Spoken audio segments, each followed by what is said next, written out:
Mike Auger is here. I'm going to let Mike take it away and discuss what to do with an inspection report and what not to do with an inspection report. So first, let's give a basic definition of a home inspection. So what is the home inspection? It's a comprehensive inspection of the house where the inspector is going to look at items that are the structural, the mechanical items in the house. They're also going to be looking a lot of times for pest inspection items. It can include areas like the septic system or radon testing and whatnot. So it's a comprehensive visual inspection where the inspector or the inspection company is going to go through the house system by system, and they're going to identify the items, and they're basically going to describe those items to the client. So they're going to look at approximately how old these items are. We'll talk about the estimated lifespan of these items, and of course the condition. So anything that's broken, something that's not functioning as it's designed, or something that is at or beyond the end of its useful lifespan, those are going to be considered material defects. A lot of people feel like the home inspection is there so that the buyer can negotiate the price of the house, or they can make the seller fix stuff. And that's really not the design of the home inspection. So the inspection is not necessarily there for the buyer to try to negotiate the price down because we find a bunch of stuff wrong with the house.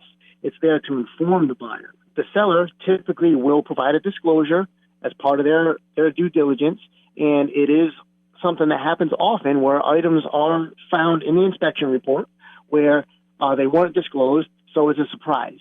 Now, these items at times can be negotiated between the buyer and the seller, which is fine, but it's not the intent of the inspection report. The intent is just information. Something else that the inspection report is not is it's not necessarily a list of items that the seller has to fix. The only time that becomes the case basically is brand new construction.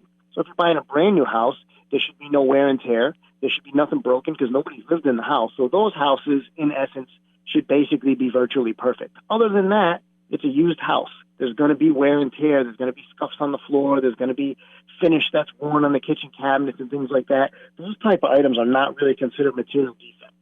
Now, the older the house is, or sometimes the better the price point the buyer's getting, it might be assumed that there's going to be things broken in the house.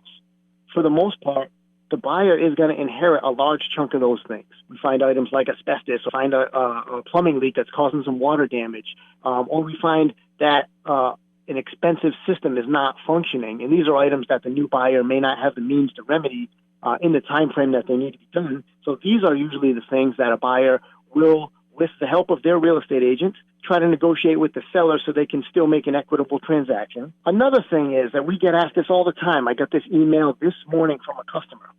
The home inspector is not there to determine what repairs cost. As a matter of fact, the state of Rhode Island's licensing laws dictate that the inspector is I think, prohibited from trying to determine what repairs cost because the inspector is not the contractor that's going to do the work. So we get this all the time. So, Mike, we looked at your report and we have 47 deficiencies. What would you say it costs to fix all of the defects in the house? Well, that question is something that is pretty much unanswerable. Can we sometimes give you a ballpark on an item or two? Yes, sort of, but we really can't know what these repairs cost. The best bet in that case is if you can get a price or a quote from the contractor that might do the work, that's the best way to get a hard number to budget. Another thing that people ask us is this house worth it? Again, not part of the home inspection. The home inspector is there to describe the condition of the house to the potential buyer, but not determine if the house is, quote, worth it. The last thing that the report is not for is it's not to have what I like to call favorable findings. So we do home inspections for buyers and we do home inspections for sellers. Now, my job when I'm working for a buyer isn't to find as much stuff wrong with this house as we can so that you can negotiate the price down. And conversely, when we're doing a pre-listing inspection for a seller, my job's not to make the house look as good as it possibly can and minimize items so that it looks more appealing to a potential buyer.